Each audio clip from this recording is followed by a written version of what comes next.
Mungkin saya akan gali kepada Pak Taufan. Pak Taufan, sebenarnya Barada ini menyampaikan seperti apa sih? Mungkin gini ya, pikiran awam saya orang awam, tapi ini kan di rumah dinas jenderal. Tiba-tiba ada tembak-menembak. Masa ajudan lain tidak kemudian datang, kemudian menggeruduk, membantu atau apa? Kenapa hanya mereka bertiga dalam TKP tersebut?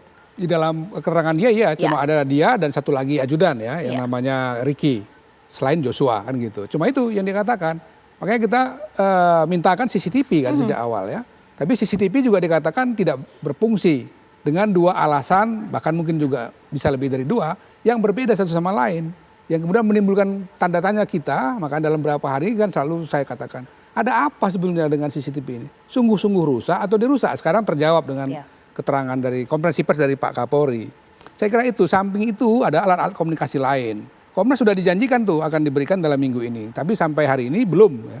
Besok apa akan diberikan apa tidak? Karena menurut kami itu penting untuk menggali apa-apa yang sudah mereka katakan. Misalnya mereka katakan kami bicara itu di WA Group, ya kita mau lihat WA Groupnya isinya apa kan gitu. Nah kalau itu tidak bisa kita dapatkan kan susah untuk menentukan apakah benar hanya Baradae, apakah benar dia melakukan tembak-menembak itu karena dia ditembak oleh Joshua kan, dan peristiwa-peristiwa lain itu. Iya, Mas Usman, boleh dong ditanggapi Pak Taufan Damanik mengatakan di sini, apakah memang benar hanya Baradae yang melakukan perbuatan di sini? Apalagi dengan pasal yang kemudian kita juga menyangkakan pasal 55 dan 56 KUHP, perilaku bersama-sama melakukan kejahatan. Bagaimana Mas Usman Hamid meresponnya? Ya, memang ada kesan bahwa Baradae dikambing hitamkan gitu ya. Nah ini yang saya berharap jangan sampai ada pembodohan masyarakat, apalagi mencoreng institusi Polri, termasuk institusi Brimob. Ini kan kasusnya Baradae seorang anggota Brimob yang membunuh, satu lagi dibilang dibunuh, dalam hal ini Brigadir Joshua. Nah bagaimana mungkin misalnya anggota-anggota Brimob yang terlatih, apalagi Brigadir Joshua, itu bisa dengan mudah dibunuh. Bagaimanapun juga seorang anggota Brimob, apalagi seseorang anggota Brimob yang telah menjadi ajudan, itu ada pelatihan khususnya. Apakah ia mungkin bisa terbunuh oleh seorang Baradae? Gitu? Atau jangan-jangan Baradae ini dikambing hitamkan? Kalau iya, maka saya sarankan agar LPSK memberikan perlindungan terhadap Baradae. Setidaknya mulai mendekati keluarga untuk memastikan bahwa Baradae bukanlah orang yang ditengahkan untuk sekedar memuaskan rasa penasaran masyarakat. Yang kedua yang saya kira penting untuk digarisbawahi dari penjelasan Kapolri tentang 25 orang personel Polri yang diperiksa, bukan pada jumlahnya, bukan sekedar pada pangkat dan jabatannya, tetapi apakah pemeriksaannya nanti benar-benar menghasilkan perkembangan yang berarti.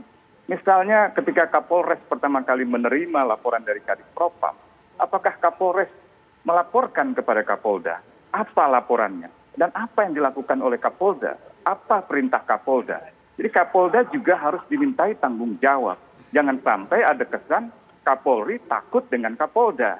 Nah itu yang saya kira harus ditelusuri. Hal lain yang juga sangat penting adalah apakah nanti pemeriksaan itu bisa menghasilkan foto-foto tempat kejadian perkara dari tim Polri yang pertama kali datang ke lokasi.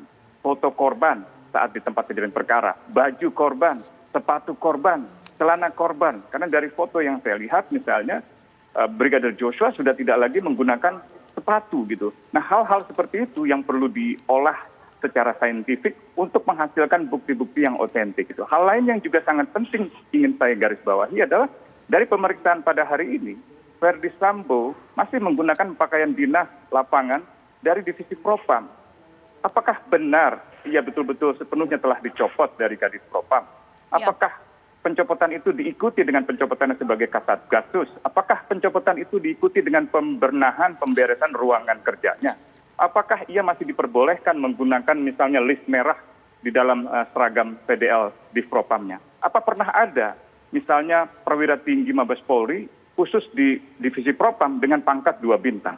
Nah hal-hal seperti ini mencerminkan kelemahan Kapolri. Saya kira ini harus dicermati dan harus diikuti dengan tindakan-tindakan yang benar-benar menghilangkan kendala psikologi hierarkis, maupun kendala psikologi politis sebagaimana yang dikatakan oleh Menko Polhukam Profesor Mahfud MD. Ya.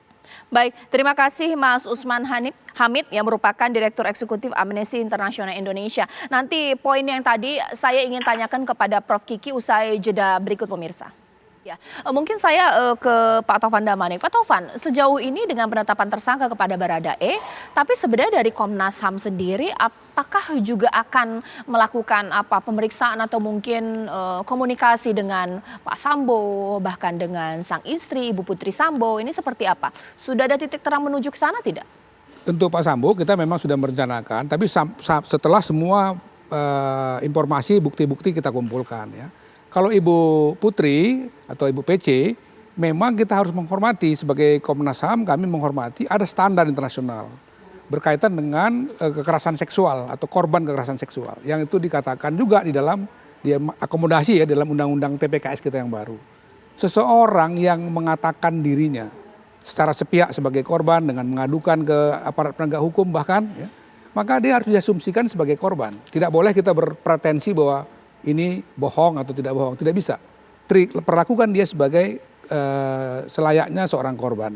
Karena itu dia dilindungi misalnya oleh LPSK, dia kemudian mendapatkan perawatan kesehatan, psikologis dan macam-macam. Setelah semua itu meyakinkan kita untuk bisa meminta keterangannya, baru kita boleh. Jadi kita harus menghormati prosedur itu, meskipun mungkin banyak orang bertanya-tanya, apa dia pasti korban kekerasan seksual. Sebagai lembaga asasi kami tidak boleh bertanya tendensius begitu, kami harus mengasumsikannya bahwa dia adalah korban dan diperlakukan sebagaimana prosedur seorang korban diperlakukan dalam tata kerja hak asasi manusia. Oke, karena kita sudah tidak bersama lagi dengan Prof. Kiki, mungkin pertanyaan atau mungkin statement dari Mas Usman Hamid akan saya tanyakan kepada Komnas HAM di sini. Statement dari Mas Usman Hamid adalah jangan sampai Baradae ini menjadi korban. Menurut Komnas HAM perlu tidak Baradae meskipun sebagai tersangka dilindungi oleh LPSK? Kenapa? Bagi Komnas HAM ya salah satu isu hak asasi manusia yang serius di dalam kasus ini ya yang kita sejak awal kita perhatikan itu adalah berjalannya proses yang disebut sebagai fair trial. Fair trial ini berkaitan dengan isu hak asasi manusia, access to justice. Jadi setiap orang dalam konsep asasi memiliki hak untuk mendapatkan keadilan. Nah keadilan itu kan sangat bergantung bagaimana proses hukum ditegakkan. Kalau fair trial tidak terjadi kepada siapa saja ya, bukan hanya kepada Brigadir J dan keluarganya, tapi juga kepada orang yang disangka itu. Kan tidak boleh juga ada satu peradilan yang sesat karena kemudian tidak terjadi fair trial, kemudian orang yang tidak bersalah kemudian ditempatkan sebagai orang bersalah. Orang yang semestinya dihukum sekian tahun tapi dihukum misalnya melebihi proporsinya. Kan itu bagian dari fair trial yang menjadi concern dari Komnas HAM dalam konteks hak asasi manusia gitu. Karena itu memang harus dibuka lebih jelas apakah peristiwa ini seperti itu yang diceritakan oleh mereka, tembak-menembak 2 orang atau ada yang lain. Tapi dia akan sangat tergantung tadi saya katakan karena CCTV-nya dinyatakan rusak, sekarang sudah ada jawaban. Kemudian alat-alat komunikasi yang lain itu akan sangat menentukan cerita sesungguhnya apa yang terjadi di situ. Baik, terima kasih Pak Taufan Damanik. Akhirnya memang kita nanti akan tunggu bagaimana proses ini akan terus bergulir. Tapi banyak sekali informasi dan juga fakta baru pemirsa yang kita bisa dapatkan di hari ini bahkan dari konferensi pers yang digelar oleh Kapolri. Ini menjadi akhir Apa Kabar Indonesia Malam. Selamat malam, sampai jumpa.